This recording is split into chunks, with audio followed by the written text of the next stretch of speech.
오늘 갈라디아 5장을 같이 생각을 하겠습니다. 여기 먼저 그리스도께서 자유로서 우리를 자유롭게 하셨으니, 여기는 그리스도께서 우리를 자유롭게 하려고 자유를 주셨으니, 뭐 비슷한 같은 말인데, 그리스도께서 자유로서 자유를 가지고, 이렇게 아마 이해를 하면 되겠죠. 자유를 가지고 우리에게 자유를 주셨다, 이렇게 할 수 있겠습니다. 그러므로 굳게 서서 다시는 종의 멍에를 매지 말라, 이렇게 선언을 하고 있습니다. 그리스도가 우리에게 자유를 주시는 것에는 그리스도 자신의 대속 사역이 뿌리를 하고 있습니다. 앞에 우리 1장에서 생각을 했죠. 기본적으로 1장에서 먼저 이야기하는 것이 그리스도의 대속 사역을 이야기를 먼저 꺼내면서 꺼내고 시작을 했습니다. 그래서 이제 이 그리스도께서 우리 죄에서 건지려고 자기 몸을 들이셨다, 이렇게 이제 말씀하시면서 시작을 하고 있기 때문에, 이거는 구원론을 아마 이야기를 한다면은 대전제가 무엇이냐? 그리스도의 대속사역이다. 우리를 위한 대속사역이다. 이게 아마 대전제가 되어야 한다. 이런 생각을 사도는 가지고 이렇게 한 것 같아요. 그래서 우리 죄를 위해서 자기 몸을 들이셨다고 하는 이것은 그리스도의 헌신이죠. 자기 몸을 들이셨으니까 우리 죄를 위해서 드릴 만한 자격도 갖추고 있고 가치도 있다는 것을 뜻하는 것이나 마찬가지입니다. 즉 그리스도가 자기 몸을 드린 것은 우리의 죄를 속량할 만한 자격과 값어치가 있기 때문에 드린 것이다, 이런 말이 내포되어 있습니다. 또 아버지께서도 그리스도의 희생을 받을 만하셨기 때문에 그것을 받아서 인정하시면서 죄를 속량하는 그 일을 허락을 하셨다, 그렇게 생각할 수가 있습니다. 만약에 조금이라도 부정한 것이 있었다면 받지 아니하셨을 것이고, 또 우리 죄는 속량될 수가 없었을 것입니다. 따라서 그의 대속은 우리의 죄를 속량하기 위해 충분하고 완전한 것임이 틀림이 없습니다. 사도가 죄인된 우리에게 이 자유를 선언하는 것은 어쨌든 이러한 그리스도의 대속이 완전하고 충족한 것이기 때문에, 이거 우리에게 이제 이것을 근거로 해서 우리에게 대속에게 자유를 선언하고 있다, 아마 이렇게 우리가 이해를 해야 할 것 같습니다. 이런 대속 사역은 말할 것도 없이 100% 이거는 하나님이 이루시는 것을 이야기를 하죠. 바꾸어 말하면은 대속 사역에는 인간이 이루는 것은 0%이다, 이렇게 우리 말을 할 수가 있습니다. 어렵다 하는 것이나 구원을 위해서는 오로지 그리스도의 사역만으로 완전하다는 뜻입니다. 즉 어렵다함을 얻어서 구원에 이르기 위해서 인간이 해야 할 일은 아무것도 없다는 뜻입니다. 사도가 자유를 선언하는 것은 바로 이 때문입니다. 만약 인간의 어려움과 구원을 위해서 인간 자신이 무엇이 보태어서 해야 될 것이 있다면은 결코 우리에게 인간의 자유를 선언할 수 없을 것입니다. 왜냐하면 인간은 구원을 완성하는 데 보태어서 이루어낼 만한 어떤 능력이나 자격을 가진 것이 없기 때문입니다. 그런데도 신자에게 이 자유를 선언하는 것은 인간을 대신해서 그리스도가 100% 하나님의 율법을 완성하셨기 때문에 우리에게 이 완성을 근거로 해서 자유 선언을 하고 계신다, 그렇게 우리가 생각을 하는 것이 옳습니다. 따라서 사도가 말하는 이 자유는 사람이 율법을 지켜서 보태지 않아도 믿음으로 구원을 얻을 수 있다는 자유죠. 안도감, 또 평안이죠. 그리고 사실 이게 없으면 평안할 수가 없어요. 자유를 누릴 수가 없어요. 근데 사실 이제 내가 해서 이루어서 뭔가 이루어가지고 그래야 내가 이제 구원을 얻는다, 이런 것이 아니고 믿음으로 구원을 얻는구나, 이걸 사실을 이제 확신하게 되면은 그야말로 이제 안도감을 누리게 되고 평안을 얻게 되어지는 거죠. 그래서 사실은 여기에서 자유라는 것이 주어지는 거죠. 그 신자는 자신의 어렵다함과 구원을 위해서 자신의 율법의 무엇인가를 이루지 않아도 된다는 것을 깨달을 때 비로소 자유를 누릴 수가 있다는 말씀입니다. 그래서 할 수 없는 사람에게 하라고 강요를 계속 해야 되는 것은 그 말할 수 없는 그거는 부자유스러움이고 스트레스이기도 하죠. 그러나 할 수 없는 사람이지만은 그래 내가 알아서 내가 하지 말아라. 너희는 안 해도 된다. 내가 책임지고 다 이루마. 나만 믿고 있으라. 이렇게 말을 한다면 이것은 그야말로 해방의 길이죠. 그래서 그리스도인은 그리스도의 대속 사역으로 인해서 이러한 자유를 선언받은 사람들이다. 그렇게 우리가 이야기를 할 수가 있습니다.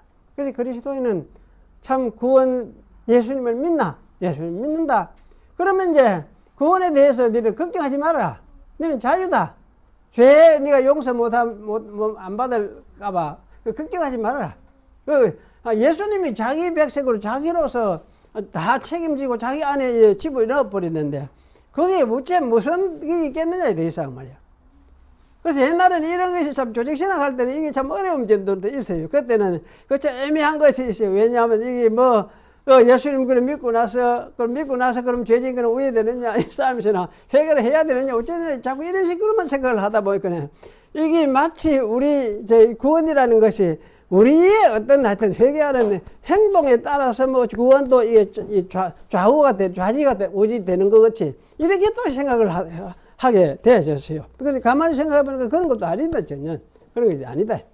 그러니까 예수 안에서 예수를 믿으면은 믿음으로써 믿는 자에게 의를 주고 믿는 자에게 하나님 백성으로 만들어주고 하나님 백성 나라에 들어와서 하나님 백성으로 살게 만들어주면 그러한 사람은 이제 죄사함에 대해서 네가 뭐 할 게 있느냐 아무것도 안 해도 된다.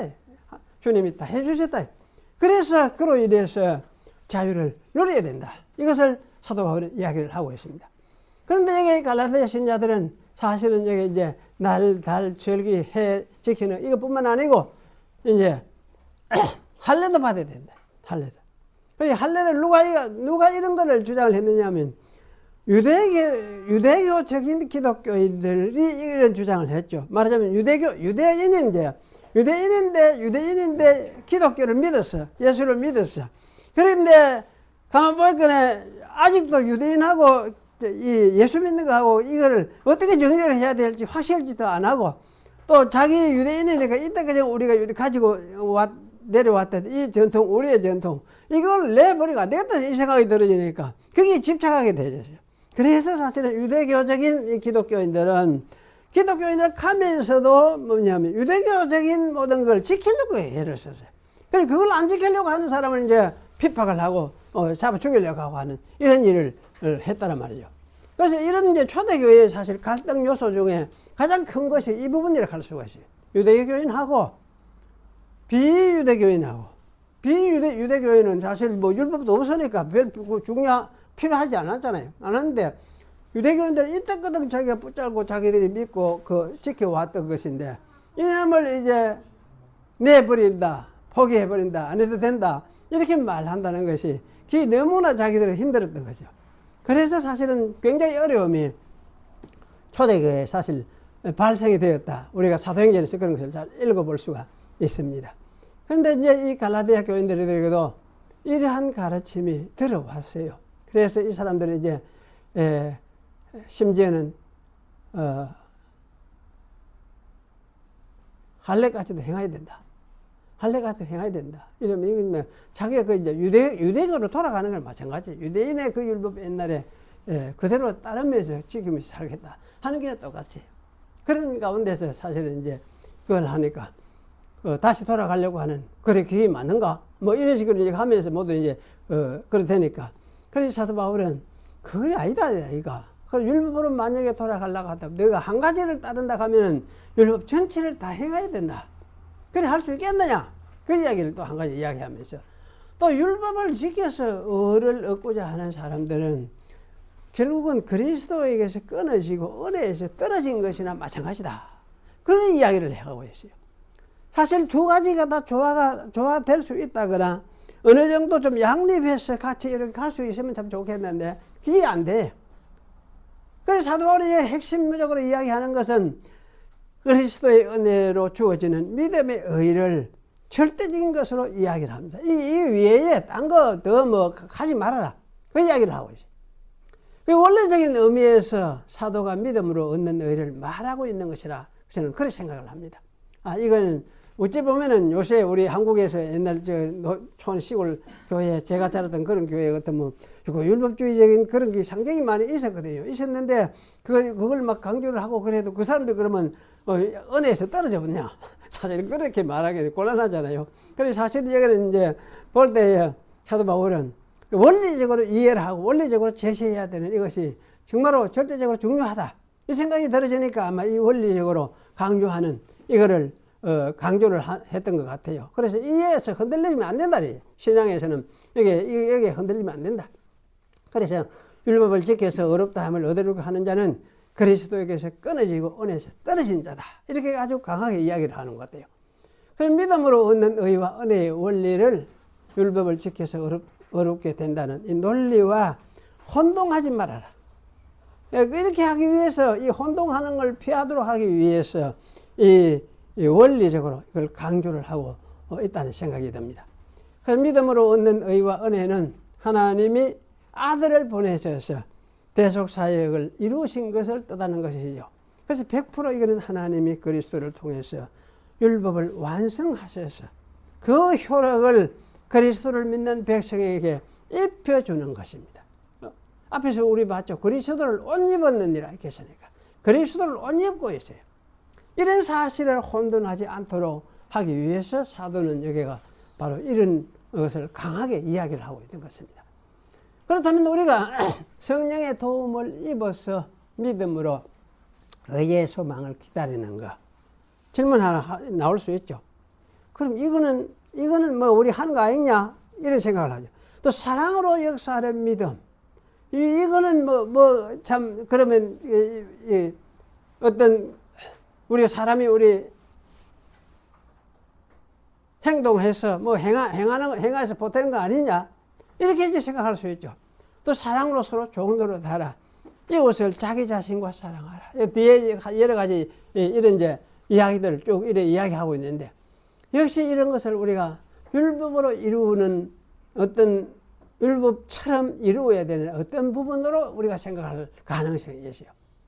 왜냐하면 이 구약에도 사실은 구약 율법의 정신이 이런 게 있거든요. 사랑 아닙니까? 사랑이거든요. 그래서 이런 걸 생각할 때에 과연 이것이 모두가 사랑이 아니냐. 이렇게 율법적으로 이루어야 될 어떤 것을 말하는 것이 아니냐.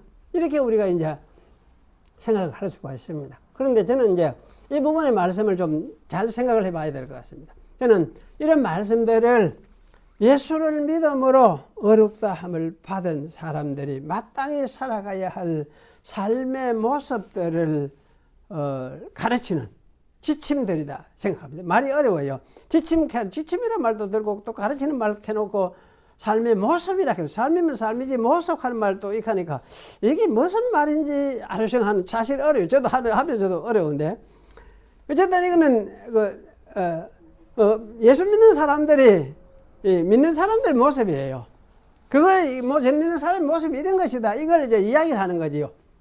그래서 이제 왜냐하면 왜 이렇게 이야기할 수밖에 없느냐. 믿는 사람들의 모습이라고 이렇게 이야기를 할 수밖에 없느냐 하면은 여기서 먼저 성령으로 사는 걸 이야기를 해요. 5절에 보면 성령으로 사는 걸 이야기를 하잖아요. 그래, 우리가 성령을 믿음을 따라 의의 소망을 기도하니 성령으로 믿음을 따라 의의 소망을 기다리노니 이렇게 되어 있어요. 성령에 의해서 그래 믿음으로부터 의의 소망을 기다리노니 믿음을 따라 이거데 헤브리 말 헬란 말은 그래 할 수 있겠어요. 성령에 의해서 믿음으로부터 의의 소망을 기다린다.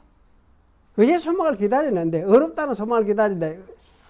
이 말은 이렇게 하여튼 믿는 행위고 그 믿는 행위로서 믿는 자로서 이 의의 어려운 소망을 기다리게 되는 이것은 어떻게 하느냐? 근본 뿌리가 누구냐? 성령이다.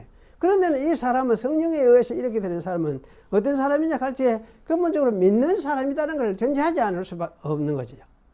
그래서 우리가 이제 이에 나오는 다른 모든 것들을 다 서로 사랑으로 믿음을 나타내는 것이나 또 사랑으로 서로 좋은 노릇 하라는 것이나 이웃을 자기처럼 사랑한다 하는 이런 것들은 그리스도를 모두가 믿는 사람들에게 하는 이야기라 할 수 있죠.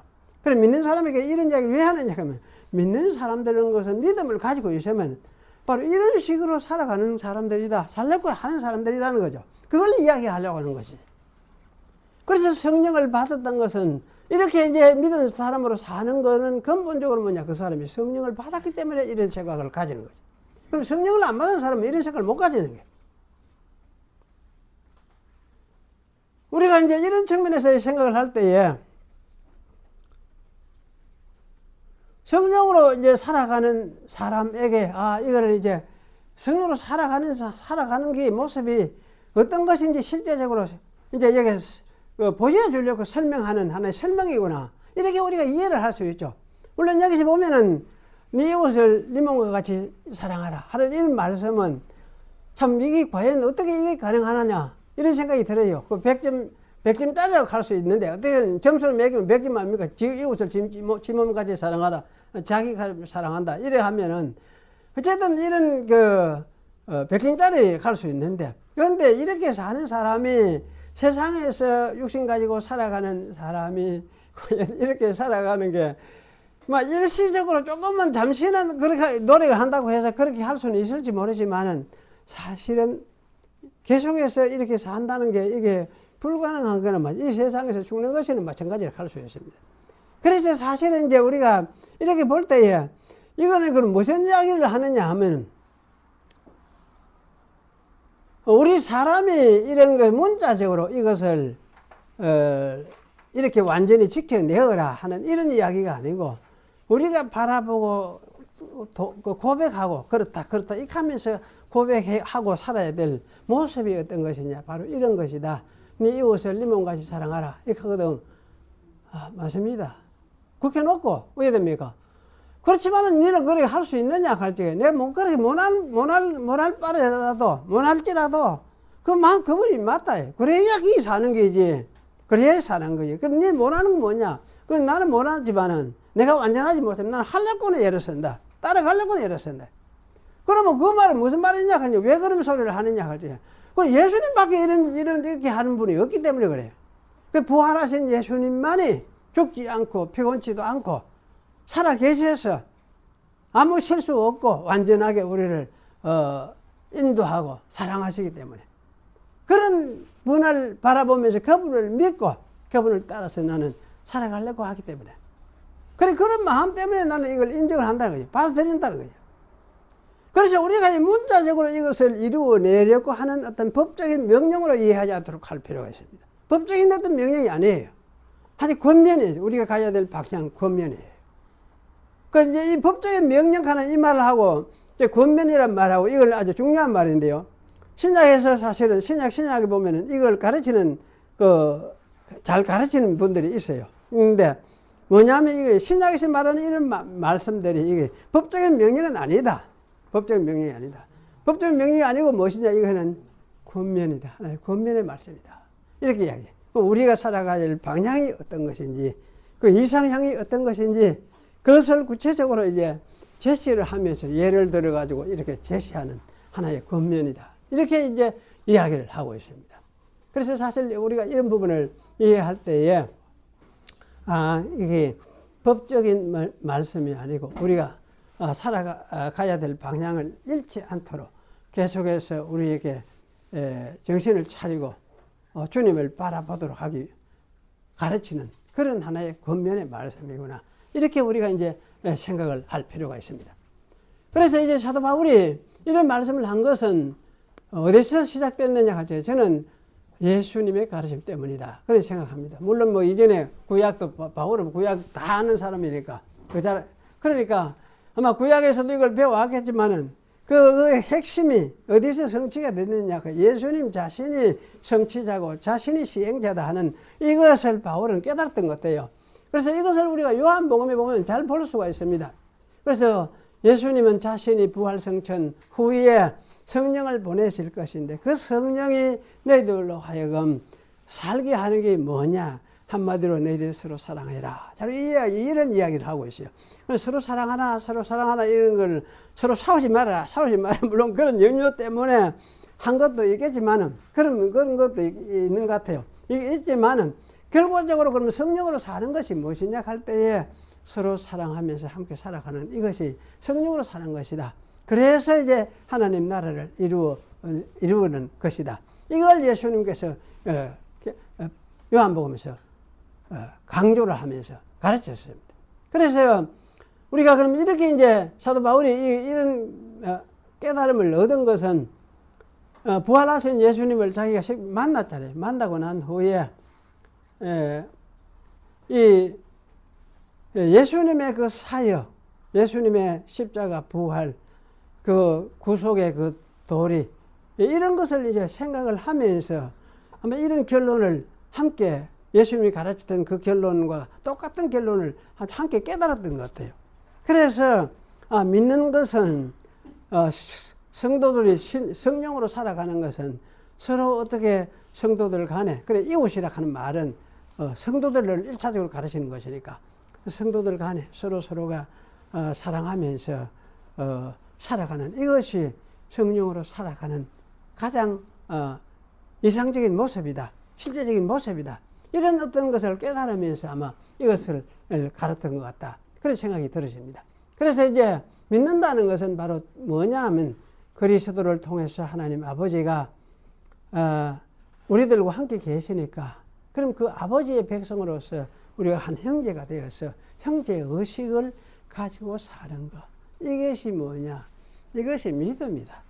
믿음이다. 이걸 다른 말로 하면 이것은 사랑이다. 이렇게 표현을 하는 것이고 또 이렇게 하면서 서로 사랑하기를 애쓰고 하면서 살아가는 이것이 뭐냐? 성령께서 인도하시는 하나님의 교회 공동체를 인도하시는 하나의 인도 방식이다. 인도의 방식이라 할 수도 있고 그 인도하는 모습이라 할 수 있겠죠. 그래서 사실 이제 예수님은 이렇게 가르쳤고 사도 바울도 역시 이것을 이제 깨달으면서 이렇게 깨달았던 것 같다. 그런 생각이 들어집니다. 그래서 이제 바울은 성령으로 행하라. 성령으로 행하라. 이렇게 말을 합니다. 그래서 사실 성령으로 행하라. 이 말은 행한다는 말은 산다는 말이에요. 성경이 말해서 행한다는 말은 산다는 말이에요. 그래서 사도는 신자된 너희는 성령으로 살아라. 이렇게 말을 한 셈입니다. 그래서 신자는 성령으로 살아야 하는 사람이죠. 왜냐하면 신자에게는 성령이 와서 계시기 때문에 그래요. 그 믿는다는 것은 이 성령이 원하는 사랑의 삶을 자기도 원하는 것이다. 이것을 믿음이라 믿는 것이다. 그렇게 말을 할 수가 있어요. 믿는다 이 말이 어떻게 하는 게 믿는 것이냐? 설명을 해보라고 하면 설명하기 참 어려워요. 예수 믿는다 이렇게 하는데 그 믿는 게 어떻게 해야 되느냐? 예수님이 원하시는 그 소원을 자기도 함께 가지는 게 믿는 거예요.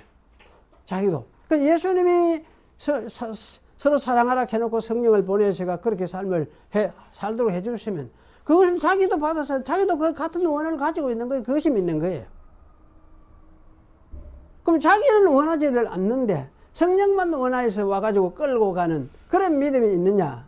그건 믿음이 아니에요. 그런 믿음 없어요. 성경이 가르치는 믿음은 그런 믿음이 아니에요. 성경은 성령님이 왔으면은 자기도 받아가 자기 자신도 그것을 같은 생각을 마음을 가지고 그걸 같이 따라가려고 하는 그게 믿음이거든. 그래서 이렇게 이제 믿는 자는 이렇게 믿고 살려면은 힘들기는 하지만은 어쨌든 이것이 자기 삶이구나. 이게 생명의 길이구나. 이런 생각이 들기 때문에 기쁘게 이 길을 가는 것이. 기쁘게 받아들이고 가는 것이. 이게 믿는 것이라 그런 말을 할 수 있습니다. 그래서 이렇게 살아가는 것이 뭐냐? 성령으로 사는 것이다. 그렇게 말을 할 수 있습니다. 그래서 여기 사도는 여기 성령으로 사는 것이 어떤 모습으로 사는지를 좀 더 설명을 하죠. 22절부터 설명하는 게 보입니다. 오직 성령의 열매는 사랑과 희락과 화평과 오래 참음과 자비와 양선과 양선하는 말이 그게 선이에요. 선 자체 선. 그 다음에 충성하는 게 사실 이거는 믿음이라고 할 수 있는데 하나님께 내가 믿음을 흔들리지 않고 이렇게 하나님을 나는 믿습니다. 이게 뭐냐니까 충성이에요. 충성 하나님에게는. 그런데 사실 내 충성이라는 이 말은 믿음이라도 같은 말이에요. 믿음. 그리고 온유, 절제. 그 세상 사람도 이런 거 있지 않느냐? 잘 살고 잘 견디지 않겠느냐?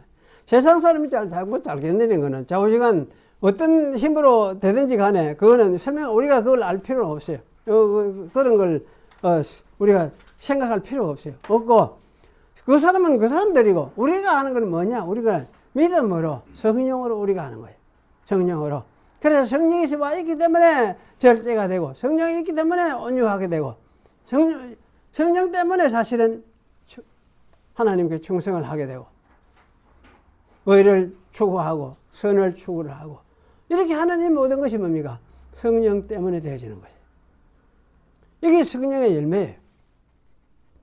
그래서 사실 이런 성령의 열매는 모두가 사실 하나라 할 수 있어요. 모두가 하나예요. 그런데 사랑이라 할 수 있어요. 사랑 한마디로서 이야기할 수 있는데 이것을 좀 더 나눠서 설명을 자꾸 이래 하다 보니까 이런 거지. 그래서 사랑이라고 할 수 있는데 그래서 이 사랑은 사실 여기서 이렇게 표현해 놨지만 고린도전서 13장에는 여러 가지 또 달리 표현해 놨잖아요. 사랑은 오래 참고 사랑은 온유하며 투기하지 아니하고 자랑하지도 아니하고 교만하지도 아니하고 물에 행치 아니하고 자기의 유익을 구치 아니하고 온갖 것으로 다 달리 설명을 할 수가 있어요. 그리고 어쨌든 믿는 자가 신자로서 믿음을 가지고 살아가는 모든 선한 행위들 좋은 선한 모습들은 다 성령을 따라서 사는 것이다. 이렇게 우리가 이해를 하는 것이 옳습니다. 그래서 이런 이제 설명들이 성령으로 사는 일반적인 삶의 모습을 이렇게 제시해 주는 것이다. 이런 식으로 사는 것이다. 이렇게 이해해. 너희들이 이걸 완전히 꼭 이뤄내라는 차원이 아니고 예수님 믿는 사람이니까 예수님 믿는 성령을 받아서 이렇게 살아가도록 하는 것이다. 이것을 너희 삶으로 받아서 너희도 이렇게 따라가며 사는 것이다. 이런 차원에서 이야기를 하는 것입니다. 그리고 이것과 반대되는 삶을 여기 이제 하나님 이야기를 하죠. 하나님을 모르고 살던 불신의 삶을 한마디로 이야기합니다. 이걸 육이라고 이야기하죠. 육. 그래서 육의 삶. 그럼 육신의 삶이 뭐냐? 음행이다. 음행. 이게 음행하는 이 말이 사실 포르네이아가 이제 섹슈얼 임모럴리티. 그러니까 성적인 부도덕성. 더러운 거. 이것도 내 성과 관계에서 아마 이야기하는 말 같아요. 그래서 더러운 것 하고 호색하고 섹슈얼 임모럴리티 음행하고가 성경에 보면 이게 같이 이어져서 같이 말이 사용이 되고 있어요. 그래서 아마 여기는 음행, 더러운 거, 호색, 예. 그 다음에 우상숭배, 그 다음에 술수, 아까 마술 이렇게 이런 게 원수를 맺는 거, 분쟁, 시기, 분냄, 당을 지었는 거, 불리함, 이단, 투기, 술 취함, 방탕함. 이런 것들이 뭐냐? 이런 등등으로 나타나는 게 하나님 없이 성령 없이 사는 삶의 형태다. 삶의 형태다. 그러니까 이런 형태를 추구를 하면서 살아가지 않느냐. 이건 왜 이러느냐? 이럴 때는 그 마음속에 뭡니까? 하나님을 두지 않기 때문에 그래요. 하나님을 두지 않으니까 대신에 타락한 자기 성격이 주체가 돼가지고 자기 성질대로 살려고 하다 보니 이런 거지. 그래서 사실 이거는 불신자의 아마 전형적인 특징이라고 할 수 있습니다. 신자라는 사람이 가령 이런 삶을 추구한다고 한다면 그건 뭐 어떻게 되느냐 할지 그걸 신자라고 말을 할 수가 없죠. 그래서 고린도 서신에는 보면은 그런 사람이 있거든. 쫓아내라. 교회에서 쫓아내라. 이렇게 이야기를 하고 있어요. 그 신자가 아니기 때문에 그런 이야기를 하고 있어요. 그래서 어느 것을 추구하느냐, 어떤 식으로, 어떤 삶의 형태를 추구하느냐. 하나님의 백성은 하나님의 백성으로서의 삶의 형태를 추구하고, 그걸 원하고, 자기 것으로 받아들여서 들여서 살아가는 사람들이고, 그렇지 않는 사람은 세상 사람이다. 세상 사람의 삶의 형태를 자기가 받아서 그 추구하며 살아가는 사람들이다. 그런 이야기를 하고 있어요. 그러기에 신자는 세상 사람하고 같이 살아갈 수가 없는 거지. 그 신자는 이런 육신의 삶에 대해서 예수와 함께 뭡니까? 십자가에 못 박혀 죽었다. 이걸 인정을 합니다. 예수와 함께 정과 욕심을 십자가에 못 박았느니라. 이렇게 이야기를 하죠. 예수 그리스도의 사람들이 이런 사람이다. 그렇게 말을 합니다. 그리고 예수와 함께 부활해서 죽으면 끝난 게 아니고 이 세상 사람이죠. 그 다음에 뭡니까? 새 사람으로서 성령을 받아서 새롭게 사는 사람. 여기 부활에 참여한 사람이에요. 부활은 미래에만 부활이 있는 게 아니고 새롭게 세상 사람으로는 죽고 새 사람으로 살아가야 되겠다는 생각을 가진 이게 뭡니까? 부활한 사람의 마음이에요. 그래서 이런 사람은 성령을 따라서 살아보려고 하고 있어요. 그럼 이 사람이 뭐냐? 신자다. 그런 말씀입니다. 이런 마음이 없는 사람은 예수를 믿는 사람이 아니라고 말을 할 수 있겠죠. 결국 성령을 따라서 살려고 하지 않는 사람은 자기의 육신적 욕망을 따라서 뭐 서로 치고 뺏고 투기하면서 그저 살아가는 그런 세상적인 사람들이 아니냐. 그게 성령 없이 사는 사람의 참 모습이다. 그걸 이야기를 하고 있습니다. 그래서 성령을 따르는 신자들은 의롭다함을 얻거나 구원을 얻기 위해서 자기의 노력을 더하려는 사람은 아니다고 말을 할 수가 있습니다. 이런 노력을 전혀 할 필요를 사실은 느끼지를 않습니다. 왜냐하면 이 구원은 주님께서 이루어 주셨기 때문에, 그걸 믿기 때문에 그래요. 하지만 성령을 따르는 신자들은 죽기까지라도 하나님의 사랑을 따라서 살아보려는 마음을 가지는 이것이 정상이죠. 이걸 안 가지는 게 좀 이상하고, 이런 생각을 안 해보는 게 이상하지. 안 해보는 게 이상하죠. 그 성령을 따르는 사람은 그래도 자꾸지간 네 이웃을 네 몸같이 사랑하라 이렇게 했으니까 하여튼 사랑하는 모습을, 사랑하는 마음을 표현하면서 이야기했다는 생각을 가져요. 또 그것을 따라서 애쓰고 힘쓰고 그렇게 자기 능력 따라서 그렇게 해보려고 하고 있어요. 그게 정상이에요. 이렇게 하는 이유가 무엇이냐 할 때에, 이렇게 하는 이유는 자기 자신을 죄를 대신해서 대속의 죽음을 주어주신 예수님을 믿는 신앙이 신앙이 그 속에 있기 때문에 그래요.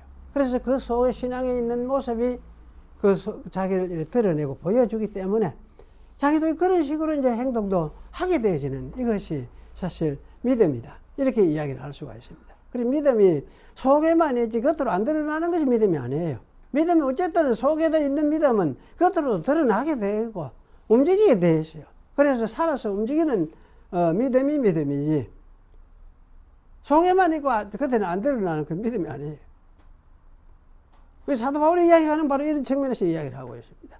그래서 만약에 이런 구분을 우리가 명료하게 잘 이해하고 있다면 자기 자신이 성령을 따라서 살고 있는 사람인가, 성령을 받아서 성령이 자기 속에 오셔서 또 함께 성령을 인정하고 그 살고 있는 사람인가, 아니면 세상적인 그 사람인가, 이런 것을 자기에게 이렇게 살펴볼 수 있겠죠. 그러면 자기를 비추어서 좀 생각해보고, 그래도 내 속에는 성령이 계시는구나. 주님이 자기 영을 나에게 보내주셨구나. 그래서 내가 주님의 영을 나도 받아서 내가 마음에 모시고 있구나. 아마 이런 생각을 가져야 하는 것이 정상이고, 그게 아마 믿는 모습이다 싶어요. 그런 사람은 이제 부족한 걸 늘 느끼고 안 될 때도 많고 좌절할 때도 있지만은 그래도 주님의 백성으로서 은혜를 생각을 하면서 그래서 더 주님을 따라서 살아야지, 이런 마음을 고백을 하는 그래서 사실 여기 이야기하는 것이 이것이 뭐냐. 하나의 다 신앙 고백이다. 믿는 신앙 고백이다. 사랑과 희락과 화평과 자비와 이런 것이 이거 다 신앙 고백을 하는 거죠. 우리 신앙 고백이다. 이런 걸 인정을 하는 거죠. 인정을 하고 맞습니다. 이것이 이렇게 따라 살아가는 이것이 살아야 될 것이 맞습니다. 이렇게 고백을 하는 거예요. 그래서 여러분이 이제 이런 고백이 있으면은 더 많이 사랑할 수도 있고 더 애를 쓰고 그런 마음을 가질 수도 있고 그러지 못할 때도 말이 있어요. 있는데 하지만은 궁극적으로 주님이 성령으로 내 속에 계시는구나. 또 성령을 나에게 보내주셨구나. 이것을 여러분이 인정을 할 수는 있을 거예요. 그럴 때 그 마음을 가지고 살아가는 사람. 그게 이제 하나님의 백성이다. 그렇게 말을 할 수가 있겠습니다. 기도하겠습니다. 그리고 하신데 하나님 오늘 주에 주신 말씀을 우리가 함께 생각했습니다. 우리 속에 성령을 보내주신 주님께서 또 성령으로 우리 속에 임재하시면서 우리를 어떻게 이끌고 계시는가를 생각을 했었습니다. 정말 하나님의 백성으로 불러서 백성 되게 해 주셨사오니 또 하나님의 백성으로서 이것을 되새기면서 늘 살아가는 그런 저희들이 될 수 있도록 해주시고 또 세상 사람들의 모습과 우리의 모습이 근본적으로 어떻게 다를 수밖에 없는가도 잘 생각을 하면서 하나님의 백성으로서 살아갈 수 있는 그런 저희들이 되게 해 주시옵소서. 우리가 거룩한 백성 된 것은 우리 자신의 거룩함 때문에가 아니라 주께서 보내신 성령 때문에 우리가 거룩한 백성 된 것을 고백할 수밖에 없고 또 그러한 고백 속에서 주님을 믿음으로 갈 수밖에 없습니다. 주님 도와주셔서 우리가 늘 참 주님의 백성으로서 성령을 안에서 살아가는 그런 저희들이 될 수 있게 하시고 그로 인해서 또 성령의 우리로 하여금 누리게 하시는 이 여러 가지 복된 일들을 우리가 함께 되새기며 경험하며 누리며 살아가는 그런 우리들의 삶이 될 수 있도록 하나님 은총을 더하여 주시옵소서. 예수님의 이름으로 기도하옵나이다. 아멘. 예.